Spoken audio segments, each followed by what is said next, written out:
Acte 27.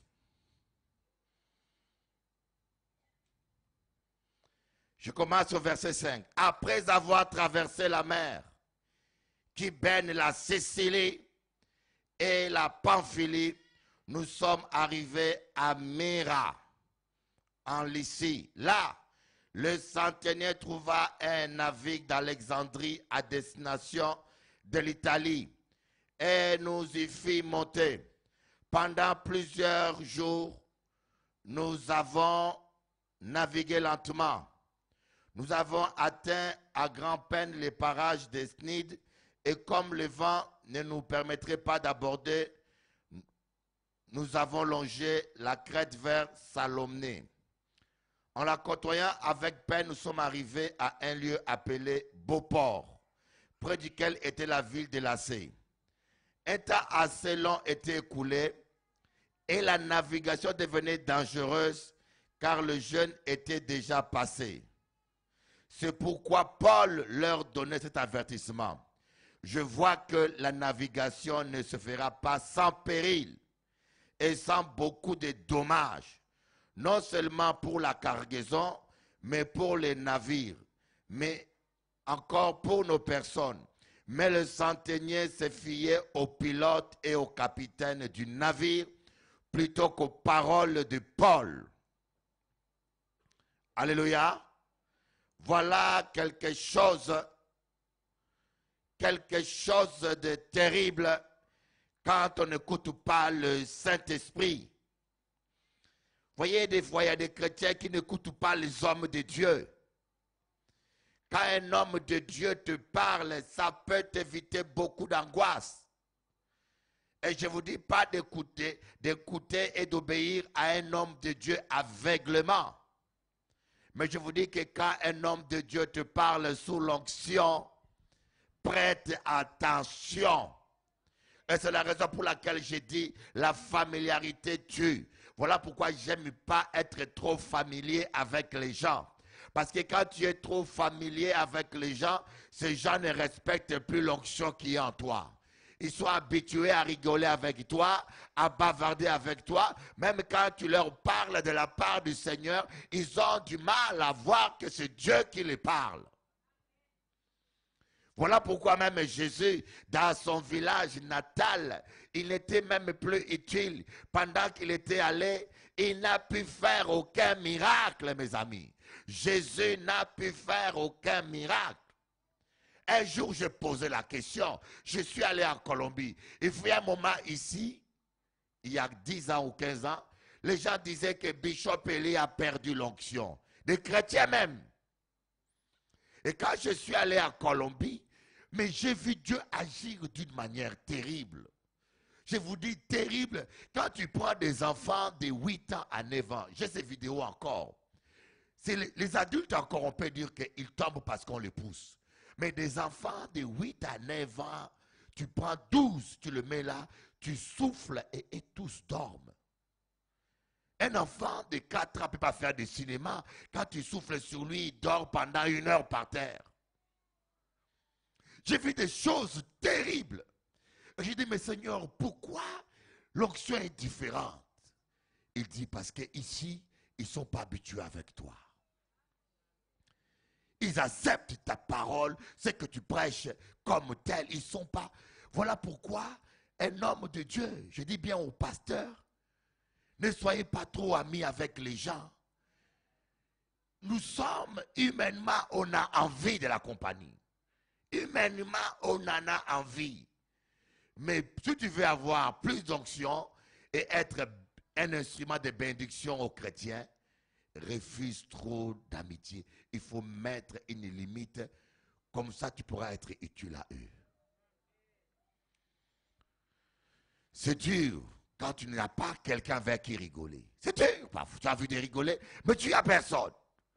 Parce que quand tu rigoles avec une personne, et la personne ne sait plus respecter l'onction qui est en toi, et lui-même se crée des malheurs. Parce que quand quelqu'un ne respecte pas l'onction, et c'est Dieu qui ne respecte pas. Lorsqu'Aaron et Myriam ont critiqué Moïse, Dieu a dit, c'est moi que vous avez critiqué. Lisez bien la Bible. Aaron et Myriam ont dit, mais Moïse, toi tu nous as interdit de prendre des femmes étrangères, mais toi tu as une femme étrangère. Mais chacun a son alliance avec Dieu. Chacun a son contrat avec Dieu. Ils n'ont pas compris que Dieu avait fait un contrat spécial avec Moïse. Alléluia. Et voilà pourquoi Aaron et Myriam ont été frappés. Dieu a dit, vous avez parlé mal de moi. Et Jésus-Christ va dire aux disciples, celui qui vous reçoit me reçoit. Celui qui vous rejette, il me rejette. Faites attention, écoutez bien. Ici, l'apôtre Paul a eu le discernement. Il a donné des paroles. Il leur a dit, faites attention, Dieu me montre. Mais le centenier écoutait plus le pilote. Il écoutait le capitaine. Mais il n'écoutait pas l'avertissement de Dieu. Et vous savez, ces gens-là ont failli mourir. Ils ont connu des naufrages. Ils ont connu des difficultés. Mais écoutez-moi bien, j'aimerais vous dire une chose. Dieu est au contrôle de ta vie.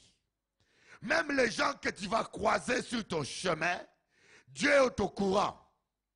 Avant même que tu naisses, Dieu savait combien de cheveux que tu auras. Avant même que tu te maries, Dieu savait quel est cet homme-là. Avant que tu aies des enfants, Dieu savait. Dieu te voisin, Dieu savait. Dieu savait ce que tu sais maintenant. Ne pensez pas que, oh my God, quelqu'un peut perturber le plan de Dieu pour ta vie.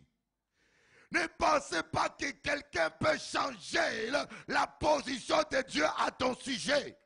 Il n'y a que ta bouche et ton cœur qui peuvent perturber, mais que la terre entière ne soit pas content, que les gens posent des bâtons sur ton chemin, que les gens te rejettent, que les gens s'engagent avec toi, mais ça ne peut pas changer le combat. L'issue de ton combat est dans ta bouche. Applaudissez Jéhovah, oh my God. Oh.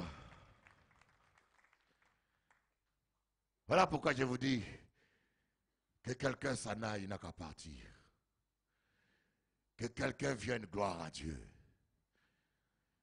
Que quelqu'un te soutienne, gloire à Dieu. Qui te combatte. Vous savez, c'est Dieu qui a créé. Judas, c'est Dieu qui l'avait créé. Chacun a un ministère. Il y en a qui ont été créés pour critiquer les bishops Élie. Et vous comprenez? Si on ne vous critique pas, comment vous serez couronné? La Bible dit, heureux serez-vous lorsqu'on parlera mal de vous à cause de moi, car votre récompense sera grande dans le ciel. Alors si on ne parle pas mal de toi, comment ta récompense sera grande dans le ciel? Il faut qu'il y ait quelqu'un qui quitte mon halo ou abîme, qui vient des abîmes de l'enfer, qui viennent ici seulement dans tes taillis, c'est noir. Amen. C'est son ministère. Et vous savez, les pique-bœufs, je donne toujours l'exemple des pique-bœufs. Les pique-bœufs, des oiseaux égoïstes, ils ont envie de manger fainéant. Au lieu qu'ils aillent chercher les insectes comme tout le monde, ils montent sur le bœuf, ils commencent à piquer le bœuf pour manger. Mais en piquant le bœuf, ils sont en train de soigner le bœuf. Parce qu'il y a peu de gens qui soignent. Même dans la forêt, on voit le buffle, quand ils sont là, qui ne soignent personne. Et les parasites qui sont sur eux peuvent le tuer. Alors les pique-bœufs qui sont égoïstes, ils veulent manger et ils piquent le taureau, mais ils ne savent pas qu'ils sont en train de soigner le taureau. Il y a des chrétiens piquent chrétiens. Laissez-y piquer, oui, qu'à soigner. Applaudissez un peu Jéhovah. Oh. Vous pouvez penser quelqu'un qui est normal, hein? Dans l'église là, je prêche. Il y en a qui sont assis là, qui contredisent les prédications à haute voix. Si vous passez aux hommes, mais qui problème a? Tu peux t'imaginer quelqu'un qui se dit chrétien, qui ne craint même pas la présence de Dieu dans l'église de Dieu. Pendant que oh, tu crois? Pas d'accord. Au point où les gens qui sont à côté doivent fuir. Parce qu'ils sont distraits. Mais tu es en train de creuser ton tombeau. Et tu es toi-même en train de creuser ton tombeau. Ce n'est pas moi. Alléluia. Applaudissons Jésus. Le capitaine n'a pas voulu suivre l'apôtre Paul. Le centenier. Et la route, le chemin est devenu difficile. On voit ici. Au début, tout allait bien. Mais il fut un moment où tout a mal tourné. Verset 13. Un léger vent du sud vint à souffler. Ils pensèrent être en mesure d'exécuter leur projet. Levèrent l'ancre et côtoyèrent de près la crête. Mais bientôt après, venant de l'île, un vent de tempête appelé Héraclion se déchaîna. Le navire fut entraîné sans pouvoir tenir contre le vent. Et nous nous sommes laissés aller à la dérive. Alléluia. Et des fois, Dieu permet que nous allons à la dérive. Voyez, je ne sais pas s'il y a quelqu'un qui a l'impression que sa vie va à la dérive.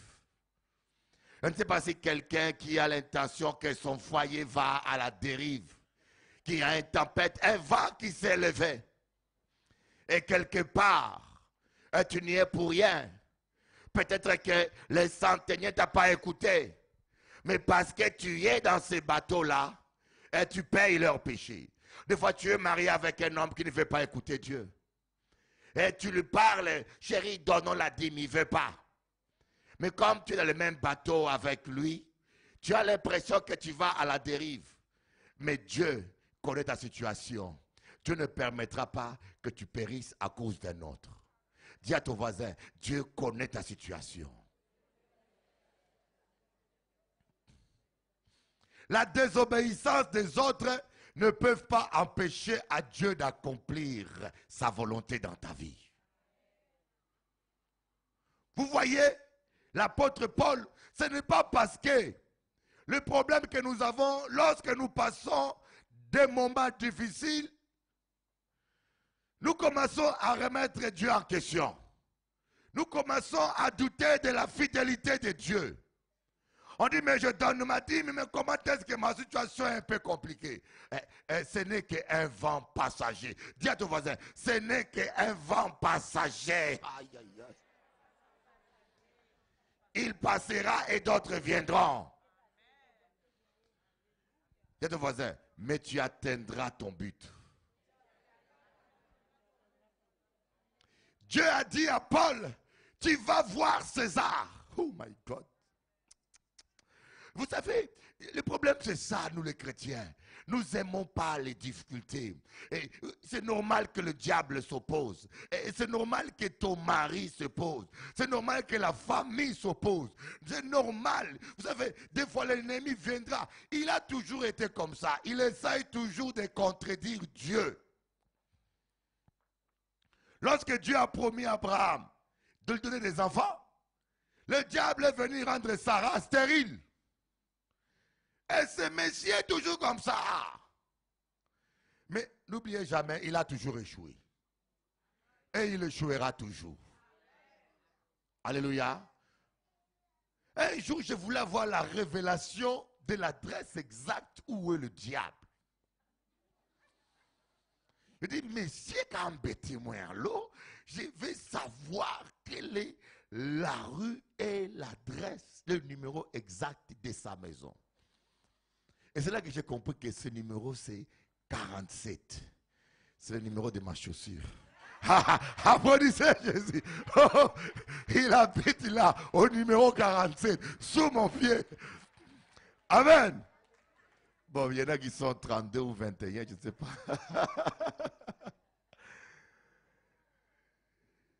Écoutez, il y aura des oppositions. Dieu a dit à Paul, vous savez, même les événements négatifs, même les trahisons, même les gens qui vont t'abandonner, même si ton mari t'abandonne, il va avec une autre maîtresse. Même si ta femme t'abandonne, il va avec un autre homme. Ne t'inquiète pas, ce n'est pas la fin du voyage. Tu es encore vivant, Dieu est au contrôle. N'en fais pas un drame, reste calme. Dis-toi simplement, j'atteindrai mon but, je verrai César. Applaudissez! Oh, applaudissez un peu! Oh my God! Je sens que Dieu est en train de parler à quelqu'un, qu'il verra César. Il y en a qui vont te dire, mais l'apôtre Paul, tu es maintenant enchaîné. Il y a toujours des gens qui jugent d'après l'apparence. Qui vous diront, ah, tu as un péché quelque part. Quelqu'un m'a appelé, m'a dit, Bishop Eli, remets-toi en question. Je dis, non, moi je remets le diable en question. Vous voyez, les amis de Job ont dit à Job, Job, remets-toi en question. Job savait sa position. Vous savez, vous devez savoir votre position. Les gens qui ne savent pas leur position spirituelle, ce sont des gens qui sont déstabilisables à n'importe quel moment. Job savait que je suis intègre. Je n'ai rien à me reprocher. Même quand on l'a accusé par 4 personnes, il dit non, non, non, non, non, non. Je suis intègre avec Dieu, je n'ai rien à me reprocher. Il y aura toujours des gens qui voudront te déstabiliser. Le prophète dit quand il allait devant, Akab disait l'Éternel devant qui je me tiens. Ça veut dire qu'il savait sa position dans le Seigneur. Parce que quand vous ne savez pas où vous en êtes avec Dieu, devant l'opposition, devant les tempêtes, devant les attaques, vous risquez de perdre la tête. Dernièrement, j'ai fait le, comment on appelle ça? Scooter à mer. Moi, pas savent nager, hein. Mais Élisée veut aller à mer. Il dit, nous allons louer scooter là, et on m'a mis dedans. Et là, nous allons, boum, boum, boum, scooter qui a sauté. Et la vague a fait comme ça. Et le scooter a fait comme ça. Et la descente. Je disais, je rentre dans l'eau là, sous-marin. Boum! J'ai dit, moi, il faut me rentrer vite là-bas, retourner. J'ai dit au monsieur qui louait, c'est compliqué ça, hein? Parce que je ne sais pas nager. Mais il m'a dit, non, ne t'inquiète pas, tu as les, comment on appelle ça? Gilet. J'ai dit, est-ce que ça marche avec le poids que j'ai? Il m'a dit, ça marchera, t'inquiète pas. Il m'a dit, papa, tu as le gilet. Il a dit, bon, devant Timon, mon pas qu'à faire, lâche. Il a dit, oh non, ah, my God. Mais ça fait bizarre parce que tu es en pleine mer où tu n'as plus pied. Donc, où tu perds contrôle. Tu dis seulement, dans le cas où on tombe, il y a gilet. Il faut être sûr que le gilet là bien fermé, parce que si pas fermé, ou descendre, blanc n'a pas qu'à mourir pour les autres. Hein? Et quand il s'est récupéré, monsieur là-dedans, il n'a pas qu'à suivre. Alléluia. C'est un peu ça. Quand on est en pleine tempête, en pleine attaque, quand tu es sûr que mon gilet c'est Jésus, il est avec moi. Alléluia. Tu prends des risques. Tu ne comprends plus. Même les vagues te soulèvent. Tu descends. Baf. Tu dis, oh, Jésus est avec moi. Mais si vous ne savez pas nager, vous ne savez pas que Jésus est avec toi parce que vous avez cassé ce que derrière le monde. Voilà pourquoi on vous dit, quand tu pêches, répands-toi sur place. Parce que tu ne sais pas lorsque ça peut tourner mal. Parce que Dieu est juste, je vous dis. Si l'esprit de mort te trouve dans le péché, il peut te prendre. Dieu ne va pas te protéger injustement.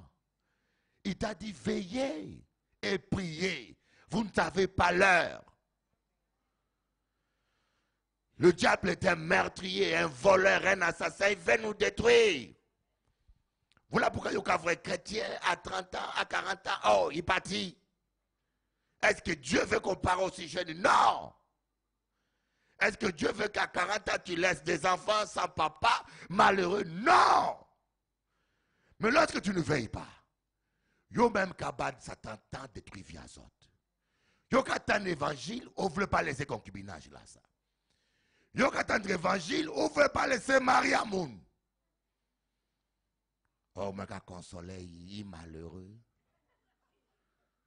Yo qu'à consoler simplement les maris, consoler les femmes aussi, non? Alléluia. Consolatrice des hommes menteurs, parce que tous les hommes sont toujours malheureux devant leur maîtresse. Ma femme n'est pas gentille. Il me fait pas bien manger. Il a menti. Applaudissez. Oh my God. Tous les hommes sont toujours malheureux devant leur maîtresse. Et puis, ça fait 10 ans qu'il a dit le même discours. Madame a moins pas, je dis, il ne pas jamais quitté. Et il y a quoi toujours.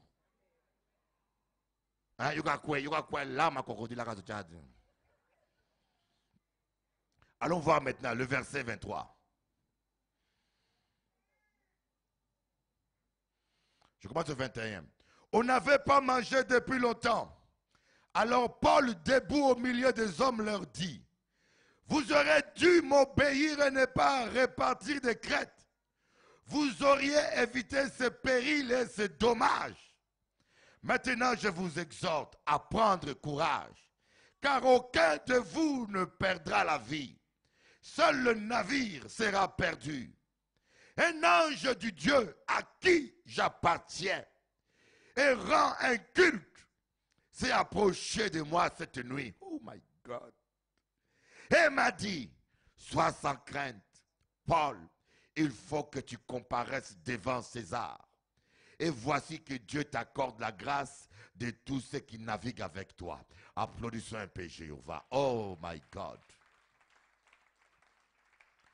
Dans cette vague-là, parmi tous ces bandits, Paul était comme un bandit, enchaîné parmi les bandits, maltraité, déconsidéré.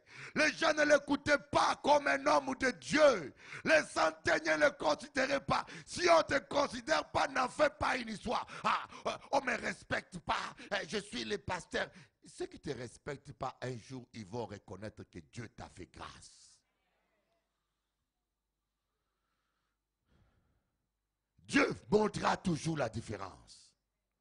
Quelqu'un qui réclame le respect avec le couteau à la main a un problème. Quand tu sais que tu es ce que Dieu a dit que tu es, laisse les gens faire, laisse Dieu faire aussi. Alléluia.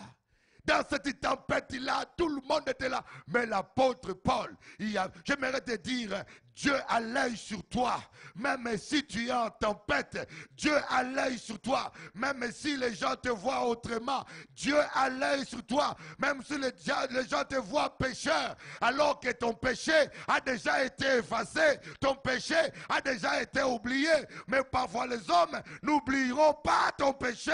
Ils vont toujours te voir comme il y a 10 ans, alors que Dieu te voit autrement. Mais peu importe leur regard, le plus important, c'est que l'œil de Dieu est sur toi et que toi tu es avec Dieu. Les anges de Dieu sont avec toi et que Dieu t'abandonnera jamais.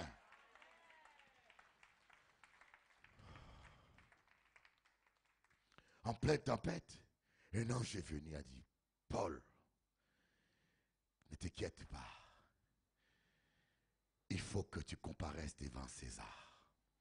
Jésus t'a dit ça, il faut. Rien ne va t'arriver. À cause de toi, tous ces païens-là, je les sauve. Oh, alléluia. À cause de toi, ta famille, même ton fils qui est incrédule, même ton père qui ne croit pas des fois, il va rouler en voiture et la voiture saute et tout le monde casse. Ils m'ont dit, mais papa a dit, moi, ni chance. Ils ne savent que les prières de sa fille les protègent. Applaudissons Jésus. J'ai ma fille.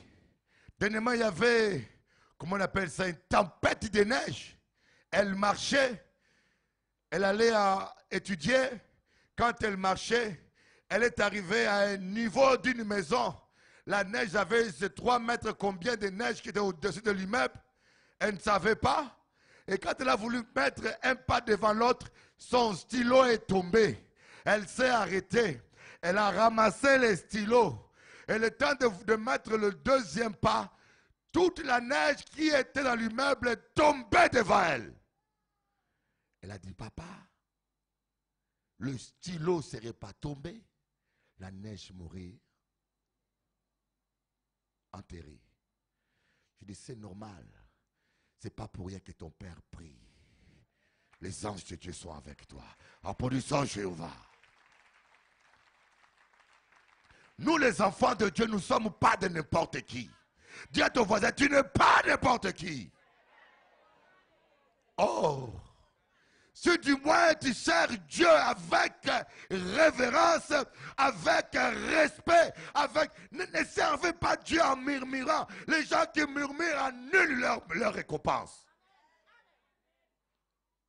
Tu es en train de prêcher, tu es en train de chanter dans la chorale, en même temps tu murmures contre tel. Mais le murmure, on a dit une mouche morte fermente le quoi?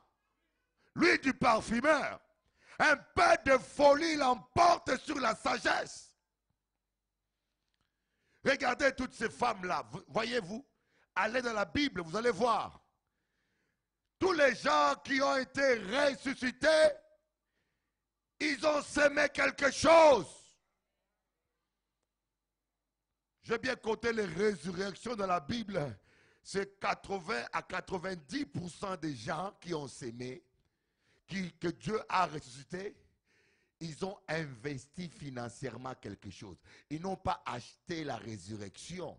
Mais l'argent, c'est la vie d'un homme. L'argent, ça symbolise ton temps. L'argent, c'est ta sueur. Tu ne peux pas dire que tu aimes quand tu ne dépenses pas. Tu ne peux pas dire que tu aimes une femme. C'est comme quelqu'un a dit, hey, j'aime les chiens. On lui donne un chien. Ah, ça coûte trop cher. Il faut les laver. Les caniches, il faut l'amener chez le coiffeur. Il faut le coiffer. Il dit que tu n'aimes pas les chiens. Quand on aime, on dépense. Alléluia. L'amour qui ne coûte rien ne vaut rien. On dit, Jésus a ressuscité Lazare. Mais quel Lazare? Sa sœur avait sémé un parfum. Sa sœur avait versé un parfum sur le pied de Jésus. Allez-y lire dans la Bible. Vous allez voir qu'on dit, Lazare, dont la sœur, avait versé du parfum sur les pieds de Jésus. Et les théologiens ont étudié la composition du parfum. Ils sont allés dans le contexte historique. Comme je vous ai dit, il faut comprendre la Bible dans le contexte historique. Ce parfum-là représentait 2 ans de travail. Calculez le SMIC à combien? À 13 000, à 1300? Bon, mettons 1000 euros, ok? 1000 euros multiplié par 12, ça fait 12 000. Déjà, ça fait combien? 24 000. Il faut prendre un parfum de 24 000, il faut mettre sur tête à Bishop Eli. Imagine-toi un peu. Je crois que même pas seulement Judas, mais la moitié de la salle qui a pleuré. Ah! Idolâtrie, gâchis. Mais c'est ce que cette femme-là fait. C'est pour cela que Judas a dit, mais on aurait pu prendre cet argent-là. Aujourd'hui, j'ai regardé, j'ai fait une annonce en espagnol, en français. Jésus-Christ t'aime. Il veut te sauver. Tout est possible si tu crois. J'ai fait cette annonce-là, je l'ai mis sur Facebook. Ça a touché plus de 1 300 000 personnes. Je dis bien 1 million, seulement l'annonce. J'en ai 2, un autre en espagnol. Celui-là a touché au moins 1 500 000 personnes. Ça fait 3 millions de personnes qui ont lu le message, Jésus-Christ t'aime, ne te décourage pas, tout est possible.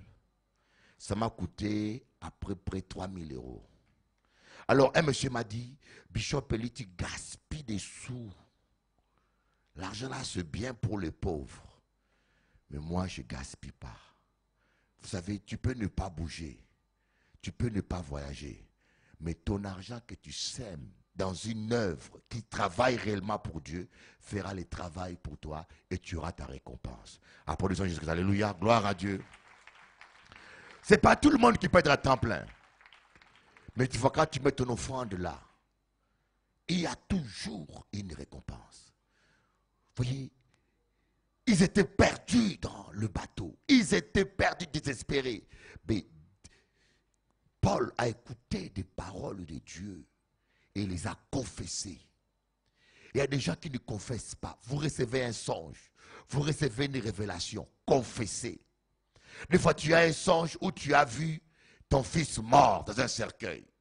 Il m'a dit, Bishop Eli, je dormais, j'ai vu mon fils en songe dans un cercueil. Ça veut dire quoi? Dieu t'avertit, il y a un esprit de mort. Lève-toi et proclame la vie. Mais toi, tu ne fais rien. Tu rencontres, hey, j'ai vu mon voisin mort. Je l'ai vu mort il y a une semaine. Et il est mort aussi. Est-ce que Dieu va seulement t'annoncer que des gens meurent pour te faire plaisir? Si quand Dieu te montre un malheur, il attend à ce que tu puisses réagir et confesser, détruire ce malheur avec ta bouche. Parce qu'il sait qu'il a mis un pouvoir dans ta bouche. Et Paul a dit devant tout le monde, il s'est levé. C'était important que les gens entendent ça. La déclaration, les démons étaient là, en train d'attaquer, de faire leur manœuvre. Les hommes étaient là aussi. Et Paul s'est levé, il a dit, le Dieu que je sers. Oh, les prophéties aujourd'hui, c'est seulement dans l'église. Les vrais prophètes, on doit les voir même dans le monde, là où il y a la tempête. Moi, mon rêve, c'est ça. Je le réaliserai un jour. Je me vois un jour sur TF1. Et on dit, les voyants passent. Messieurs, qu'est-ce que Dieu vous a montré pour la nouvelle année? Et puis on va arriver. Bishop Eli, messieurs, qu'est-ce que ton Dieu t'a dit? Alors là, je dis, écoutez, cette année, la terre va trembler tel endroit. Je prie que Dieu m'utilise comme ça un jour. Pas dans l'église, mais dans le monde. Alléluia. Il est temps. Nous ne devons pas rester que dans la salle là. Alléluia, prophétie. Il faut qu'on relève le défi dans le monde. Tu dis, écoutez les Français. Le Dieu que moi je prie m'a dit, l'année prochaine il y aura ça, il y aura ça. Il y aura ça au mois de janvier. Il y aura ça en mars. Il y aura ça tel jour. Le Dieu que je prie. Et puis il le voit s'accomplir. Tu verras que les blancs ne sont pas d'incrédules. Que devant la puissance de Dieu, tout genou fléchit. Applaudissons le Seigneur Jésus. Je dis à tous les pasteurs qui me suivent, combien de pasteurs émigrés, congolais, ivoiriens, que Dieu envoie en France. On ne gagne pas les Français. Des gens viennent établir des églises. Il y en a qui quittent Paris, viennent ici. Quand vous allez dans l'église qui s'établissent, il n'y a que des chrétiens qui viennent de gauche à droite qui les ramassent.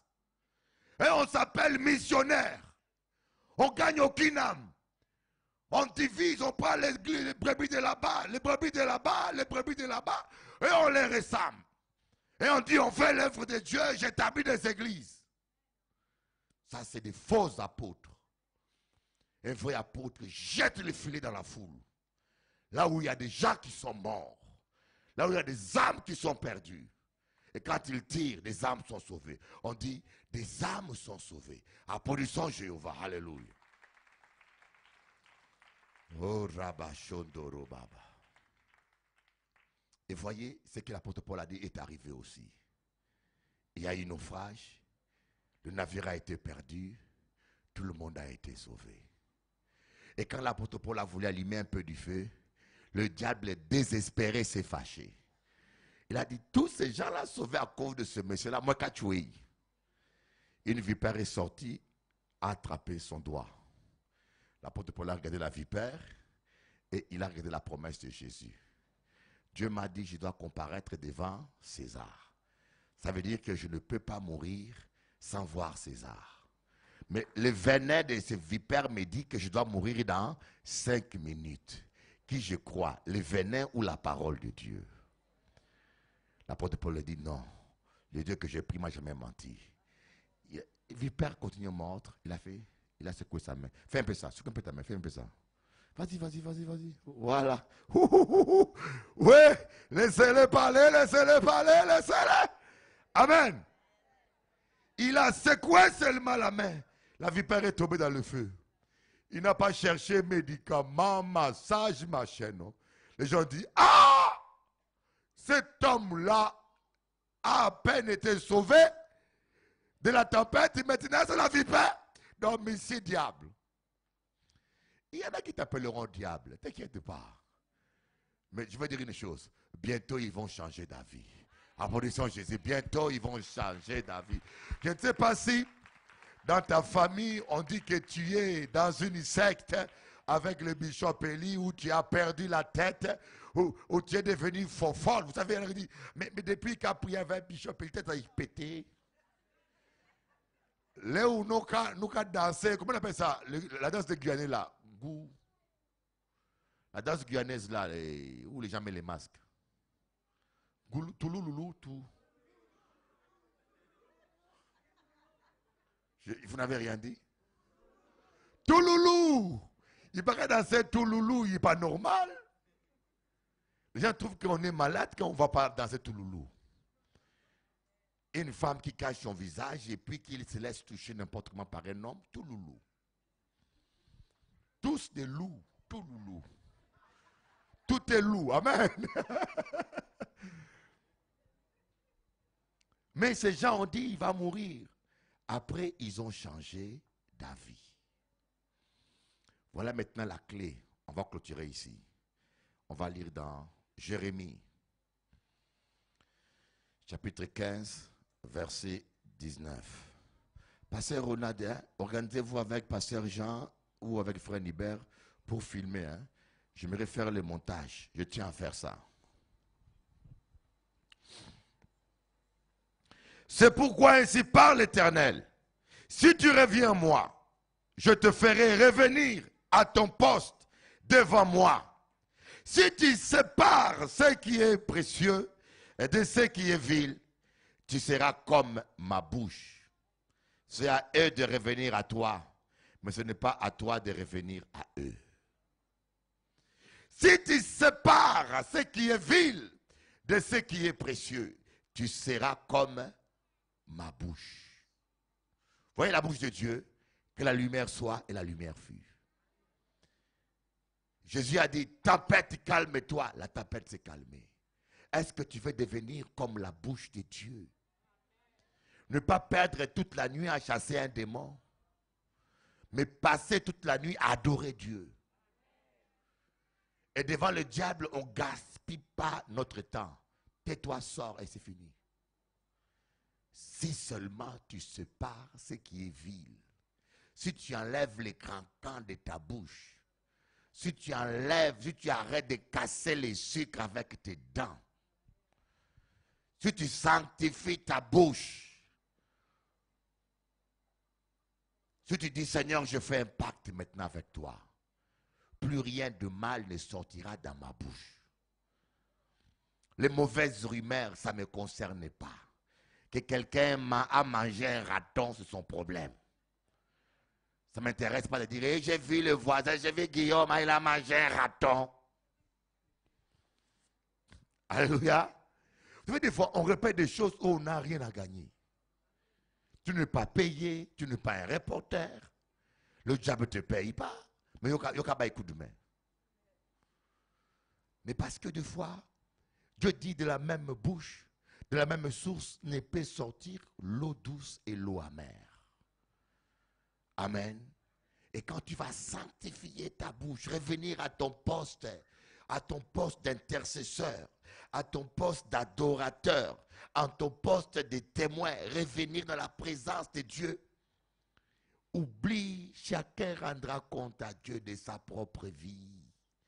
Tu t'intéresses trop à ce que font les autres et tu oublies ce que tu dois faire. On lui aura dit, ah, lui, il ne fait pas bien. Ah, lui, il ne roule pas bien. Donc, pendant que tu regardes, c'est que pendant que tu analyses, le temps que tu investis à analyser comment l'autre fait mal le travail, tu ne réfléchis pas comment tu peux faire mieux ton travail.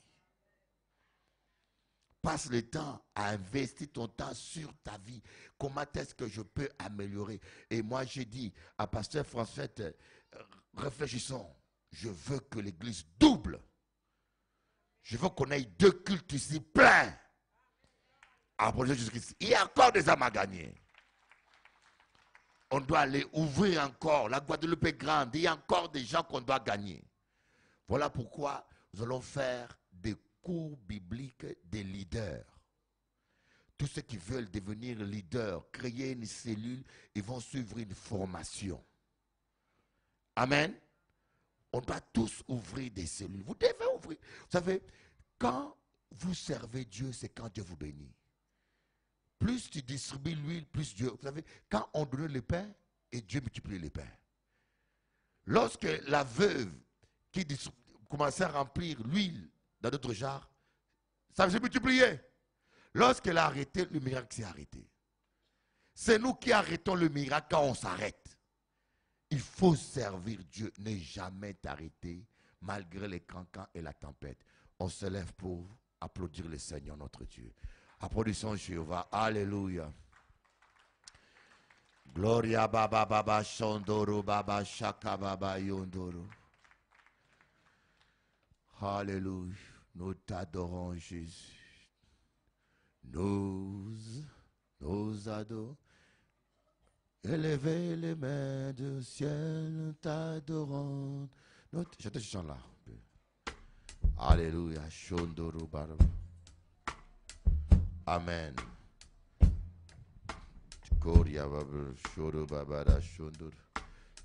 Soyez rapides les choristes. Wow. Nous adorons l'agneau de gloire. Bam, bam. Nous adorons le roi des rois. Nous adorons l'agneau de gloire. Nous adorons l'agneau. Nous adorons, alléluia. Nous adorons l'agneau de gloire. Nous adorons le roi des rois. Nous adorons l'agneau de gloire. Oh, nous adorons l'agneau. élevé. Vers Dieu nous adorons et chantons. Et les mains levées vers Dieu nous venons nous réjouir. Alléluia. Et les mains levées très haut vers le ciel. Dans le monde s'étend. Qu'aimer notre roi. Élevé. Vers Dieu nous adorons et chantons. Et les mains levées vers Dieu nous venons nous réjouir. Et les mains levées très haut vers le ciel. Dans le monde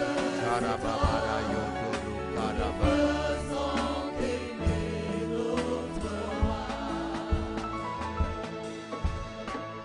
Nous adorons L'agneau de gloire. Nous adorons Le roi des rois. Nous adorons L'agneau de gloire. Oh, nous adorons. Nous adorons, alléluia, oh Dieu. Nous adorons l'agneau de gloire. Nous adorons. Oh, nous adorons. Nous adorons l'agneau de gloire. Oh, nous adorons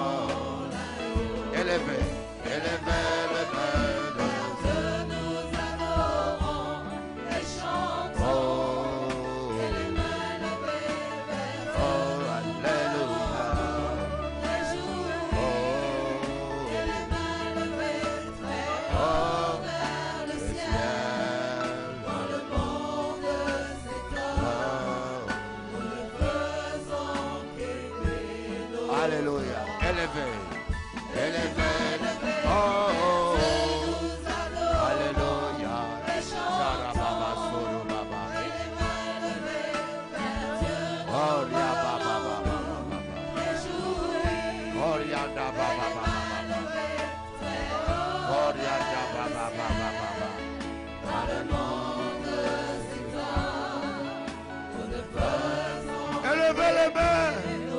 Élevez, élevez. Oh, oh. Lé, lé, lé, lé, lé, lé, lé. Oh, oh, oh, oh. Lé, lé, lé, lé, lé, lé. Lo, lo, lo, lo, lo.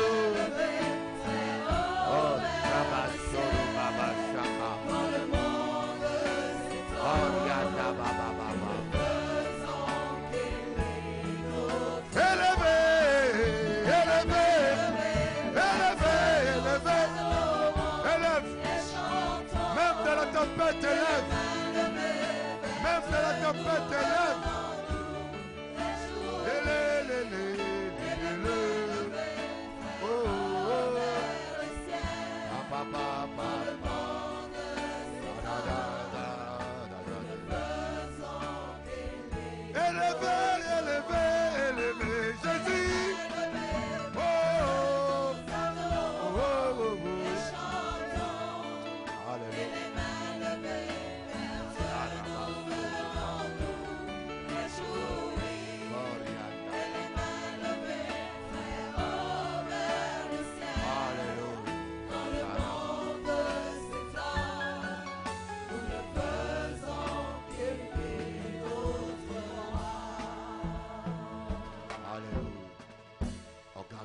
Dans la présence de Dieu, oh, Koria Baba, oh, je sens, oh, je vous dis, je sens quelque chose de très fort ce soir. Oh, Rabashindoro Kaka, cette prédication était prophétique parce qu'il y a beaucoup de Paul ici maintenant. Je me dis, il y a beaucoup de Paul ici qui sont en pleine tempête. Vous avez reçu des promesses, mais vous êtes en pleine tempête.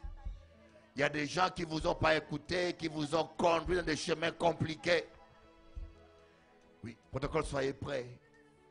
Oh, votre vie est compliquée. Les choses se compliquent. Vous posez des questions. Oh, Ramashekoro Baba. Mais l'ange de Dieu veille sur toi.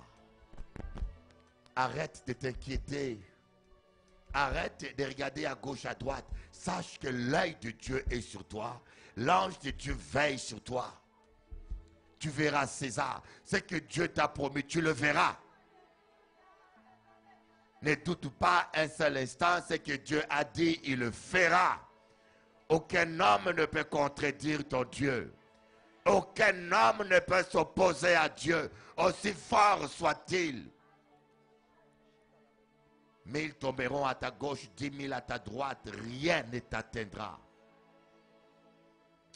Alléluia.